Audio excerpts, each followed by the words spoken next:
As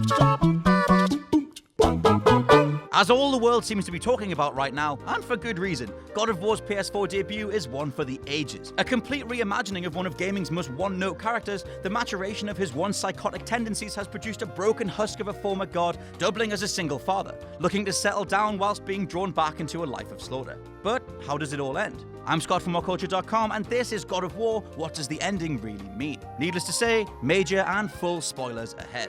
But before we begin, don't forget to subscribe to stay notified. Ding, ding, done. Now, there's a good bit to unpack as far as future sequels go. You can check out our accompanying video that has hopefully gone online by now, but suffice it to say, the first major talking point we find is that Tyr, a Norse god with a penchant for exploration, appears to have uncovered a way to travel between all the different mythologies of the world. I'm using the word mythologies as it's what we refer to them as now, but basically, using something called the Unity Stone, Tyr has uncovered existence of Greek gods, which is where Kratos is originally from, alongside Egyptian, Japanese, and Celtic. It confirms that all the various gods, fables, and mythologies of the world are, in this franchise, existing alongside one another on the same planet. Greek gods assumedly reside in Greece and its surrounding areas, with Norse being within walking distance if we're going off Kratos ending up there. That's all for the far-flung future though, as Sony have already confirmed the next game will continue the Norse theme. In fact, God of War's secret ending, triggered by going back to the family home after the first set of credits, heralds the arrival of Thor himself. We only see a hooded god of thunder wake our heroes from their sleep years later, and Atreus later refers to this as a dream that felt real, but the camera cuts to a lightning crackling Mjolnir on his belt as Kratos yells, "Who are you?"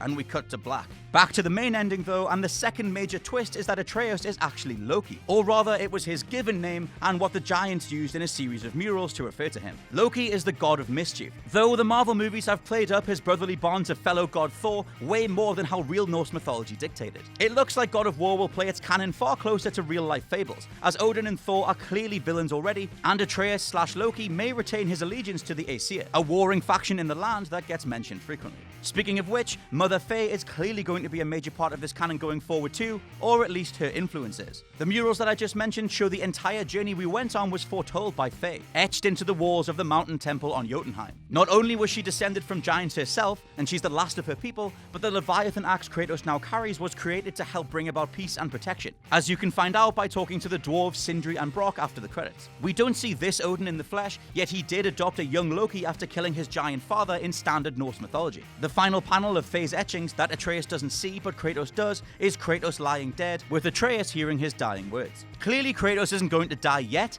but note that upon seeing the other drawings, he poignantly says to Atreus, "This is your story," with the ultimate message of the game reflecting past entries and their overblown gore, with the quote and overall mission statement, "Must be better than this."